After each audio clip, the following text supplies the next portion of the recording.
Oh, hi there. Didn't see you. My name is Alan, and I'm here to remind you about your Starship's extended warranty. Did you know if you purchase your Starship's extended warranty right now, before the manufacturer warranty runs out, you can save a lot of credits. I recommend you do it. Okay, sorry about that. Now, when I was a teenager, I worked many years in a restaurant, scrubbing dishes, being a busboy, in order to save up enough money to buy my first car. And that car ended up being an old, dingy Mustang that had been in a wreck, but then was rebuilt by some guy who owned a scrapyard. It was a huge risk for me to buy this thing, but I really wanted a Mustang and I couldn't afford anything else. And so I got it. And this car, it meant more than the world to me. And I was completely obnoxious with this car. There might have been an exhaust system, long tube headers, some missing catalytic converters. Basically, this car was so loud that when you drove it, the steering wheel would vibrate so hard that your hands would get numb, and the inside of the cabin smelled like gasoline for some reason. I had no idea why it was like this, but I loved it. And ever since that day, I've loved vehicles, whether it's a car, a motorcycle, a Star Destroyer, or a plane. And so naturally, as a Star Wars fan, one of the things I've always appreciated quite a lot is the love and attention that pilots give to their ships in universe. These guys are speaking my language. And there's really no ship that's more famous and more loved in the Star Wars galaxy than the Millennium Falcon. But the Millennium Falcon didn't come out of the factory the way it is. As a matter of fact, there's a long-running joke that this thing is a jalopy. What about that ship? That was garbage! What a piece of junk! Blow that piece of junk out of the sky! And that's because the Millennium Falcon has always looked like a piece of junk, especially after Han Solo did his old infamous Kessel Run. He dinged the crap out of that ship. He had a few abrupt emergency landings, if I recall.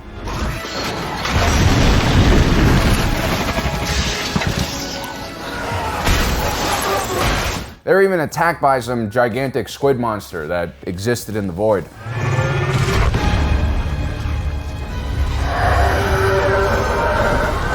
So by the time the Millennium Falcon limped all the way to the planet of Savareen at the end of the Kessel Run, it indeed looked like a piece of junk, with plenty of missing armored panels and components discarded in the vastness of deep space. Here's a before version of the Millennium Falcon side by side with the current Millennium Falcon, for a bit of context. This is why you never let anyone fly your ship. Now, most of us know that the Millennium Falcon is not a piece of junk. It is, in fact, one of the most formidable ships of its class in the entire galaxy. But it didn't really start out like that. You see, the Millennium Falcon was a heavily modified Calrissian engineering YT-1300 freighter, and it was primarily designed to actually push around large freight containers in shipyards. That's why the front of the ship looks like a forklift. That gap is actually a docking point. And so today I figured we would take a look at all of the crazy work that Lando and Han Solo have put into the Millennium Falcon and have turned this freighter into one of the most famous ships in the Star Wars galaxy. Before we continue though, guys, let's check out what's inside this box here. Finding the time and energy to shop for food, cook, and clean can be quite difficult, especially during the holidays. That's where our sponsor for today's video, Factor, comes into play. It's a gourmet food service that provides healthy and well-balanced pre-cooked meals for your daily needs, which can be prepared in just under 2 minutes. All you guys have to do is take your Factor meal and put it right in the microwave, and it's ready. This time around, I got jalapeno lime cheddar chicken, sun-dried tomato chicken, roasted tomato and feta cavatappi, green pepper and beef casserole, chipotle rubbed pork chop, and Indian butter chicken. They also added in a bunch of smoothies and some chocolate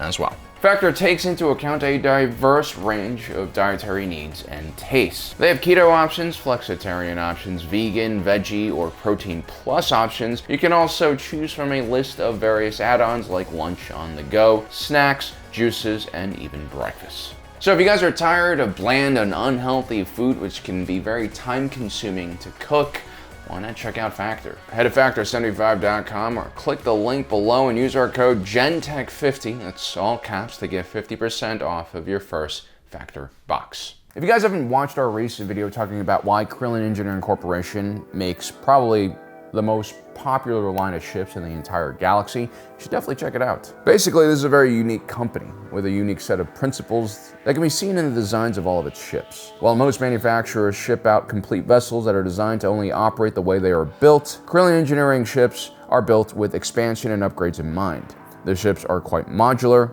and on something like a YT-1300, almost every part inside the ship has some type of third-party aftermarket support, which means you could essentially replace the entire ship with other kind of components. And that's kind of exactly how CEC wanted their pilots to treat their ships, which is, again, a rarity in the industry. So let's start with the hardest to replace component on any ship, and that is the power plant. Essentially like a nuclear submarine or a diesel train, most starships in Star Wars have a power generator, not just an engine. Usually these power generators or power cores were fusion reactors, or the Star Wars version of a fusion reactor. Since the power plant is so crucial to the function of a ship, the YT-1300's power plant is built into the central hub of the ship in the most armored and well-protected area. It is also directly slave to the hyperdrives and also to the sublight engines, which means taking out a power core from a starship is extremely complicated. It's not just some, LS swap. It's a much more intense ordeal. It kind of changes the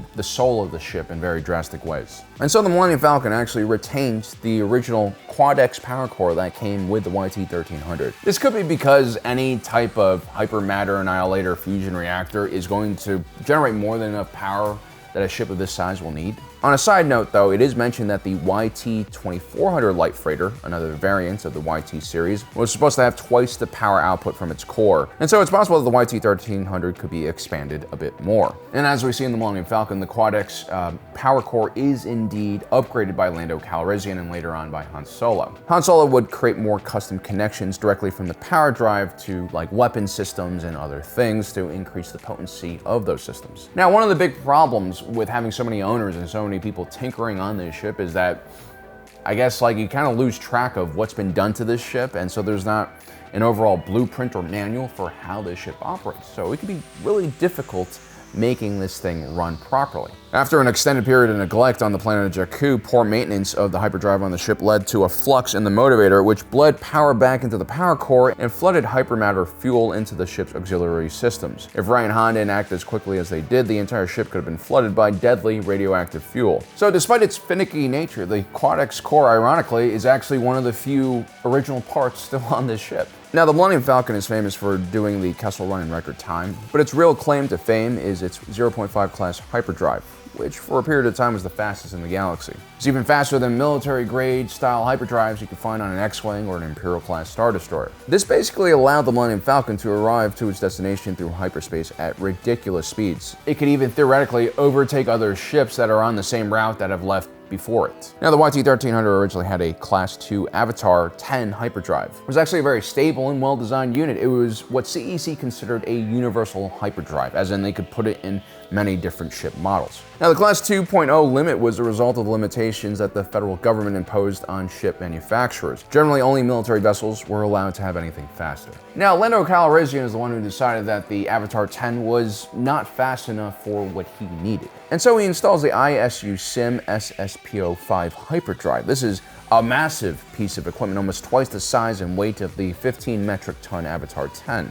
Now, for legal reasons, a stock SSPO5 is considered a Class 2 hyperdrive, but you could easily tinker on this thing and make it go even faster to Class 1. Getting to Class 1 for a smuggler was crucial because it allowed smugglers to fly as fast as any military or police vessel that is chasing them. It also provides them enough speed to outrun any pursuers that might be able to track the last known direction of their hyperspace jumps. But when Han Solo gets his hands on the Millennium Falcon's Class 1 hyperdrive, that's not enough for him. At the time, his hyperdrive was already heavily modified, but then he ran into the colorful character known as Klaus Van den Gant, a Corellian technician known simply as the Doc. Klaus owned Han Solo a favor, and so he hot rods the SSPO5 and turns it into Class 0.5 hyperdrive, one of the only ones existing in the galaxy at the time. And during that period of time, the Millennium Falcon was the fastest ship in the galaxy, and also one of the most unreliable at the same time. When the Class 0.5 wasn't working, the Millennium Falcon became the slowest ship in the galaxy with its backup hyperdrive, which was a Class 12. Now let's move on to the sublight thrusters. The YT-13 comes stock with the SRB-42 wide bar engine, designed specifically to fit into the housing at the rear of the Millennium Falcon. This custom design is what gives the ship such a clean saucer kind of look, instead of something like what we see on the CR-90 with its engine banks, for instance. Now, these sublight engines were actually amongst the most capable in its class. Built out of a chromium titanium alloy, they could resist extremely intense radiation and interdimensional shift stress. And this makes a lot of sense because, again, the YT-1300 was designed to push along things that were several times its size and weight. This is a tow vessel. The durability and factory power of this engine meant that most pilots just modified the YT-1300's engines instead of swapping them out. It was also really difficult to find engines that could fit specifically into that housing and then provide that same type of efficiency and power. And you guys saw what happened when Beckett dropped some coaxium into the power core of the Millennium Falcon. The amount of power in that reaction was ridiculous, but somehow the Millennium Falcon's power core and engines were able to contain all that energy and use it to fly at stupid speeds. Can't really do that with a 2-liter 4-cylinder, can you? Now, some YT-1300 pilots were known for adding a sublight acceleration motor onto their SRB-42, otherwise known as a SLAM. A SLAM allowed spare power to be redirected to the engines from other systems. This increased the Millennium Falcon's top atmospheric speed from a respectable 800 kilometers an hour to around 1,200 kilometers per hour. That also consequently made the Millennium Falcon capable of supersonic flights in most Earth-like atmospheres. To give you a bit more context of how fast that is, an RZ-1 A-Wing, one of the fastest sublight speed ships in galactic history, could only fly around 1,300 kilometers per hour in atmosphere, or 100 kilometers per hour faster. So yes, the Millennium Falcon could outpace a TIE fighter at sublight speeds and probably most interceptors in the galaxy. Now let's say a pair of A-Wings or TIE interceptors are on your 6. What do you do then? Well, that's where the Millennium Falcon's defenses come into play, and they are very robust as well. So first, the YT-1300, like most civilian freighters, is going to be shipped with civilian shielding. These are essentially navigation shields. They're designed to stop debris from piercing the outer layer of your hull. Maybe they can stop some light laser fire, definitely like handheld laser equipment, but if there's a weapon that's large enough to be mounted on a ship, that will cut right through a civilian shield within a few shots. Now, Lando would upgrade the ship shielding with some type of unknown generator. This is what kind of keeps Han and company alive during the Kessel Run. Now, eventually, Han Solo would actually liberate 3 military-grade deflector shields from the Myanmar shipyards. He would place all 3 of these shield generators onto the Millennium Falcon. For the bow, you had a Torplex as the main shield, and you had a novel deck stasis-type shield generator to back up the Torplex. Interesting side note here, apparently stasis-type shield generators, like the one the Millennium Falcon had, were able to drastically reduce aging due to FTL travel. I think they just solved the whole time dilation problem with that.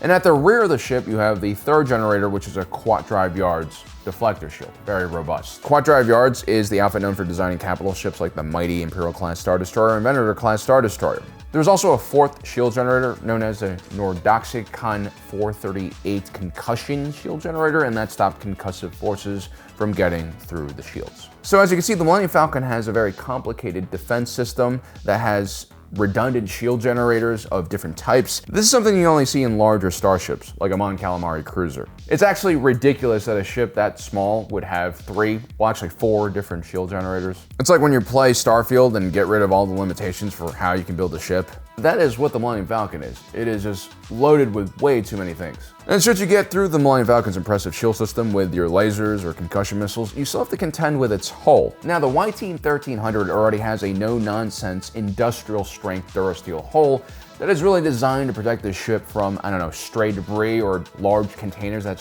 happen to be floating around in a shipyard. So this is already a very robust ship. But the Millennium Falcon actually has Duralloy plating on its outer layer, which is considered a capital ship class armor, only used on military vessels. And guess where this armor plating was taken from? You guessed it, an Imperial class Star Destroyer. Yes, the Millennium Falcon, a freighter, has capital ship class armor on it.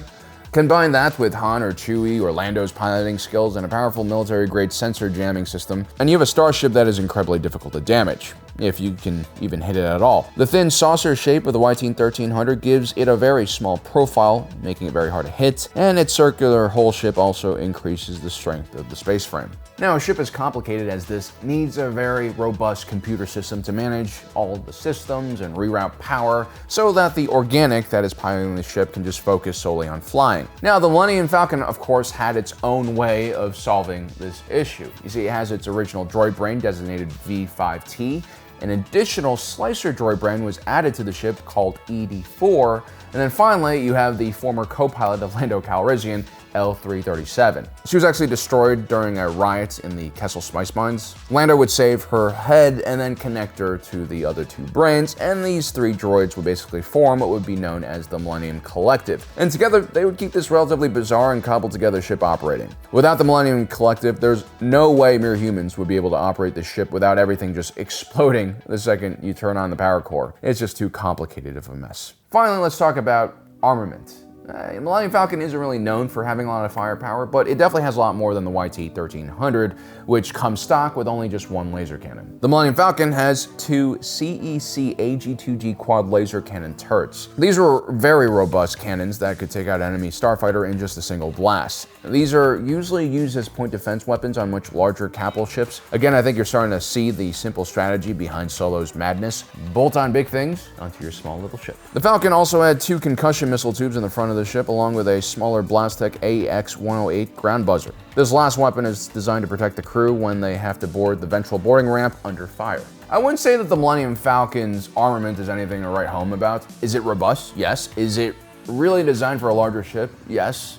But it's not nearly as crazy as everything else on the ship. And that makes sense because the main strategy of a smuggler like Han Solo or Lando Calrissian is to stay ahead of their competition and away from conflict. The ship was designed to run. Now, there are a lot of smaller details that we've not covered in this video. We've mainly focused on the three big things, power plant engines, offense, and defense. But there are more additions. For instance, Lando Calrissian adds on an escape pod, which really is more like a shuttle into the gap at the front of the Falcon. Solo ditches that shuttle during the Kessel run, though. A truly traumatic experience for the ship, I imagine. Also, during the Battle of Endor, the Millennium Falcon's sensor dish was knocked off and replaced. Well, there you have it, guys. Those are most of the upgrades that the owners of the Millennium Falcon have made since they took this, stock YT-1300 and turned it into this beast of a ship. Let me know in the comment section below what you think. What are your favorite upgrades? What would you do with the stock YT-1300 if you had it in your hands? Don't forget to subscribe and hit that notification button down below so you don't miss out on the rest of our awesome content. And as usual, my name is Alan, reminding you that my allegiance is to the Republic, to democracy. I'll see you next time.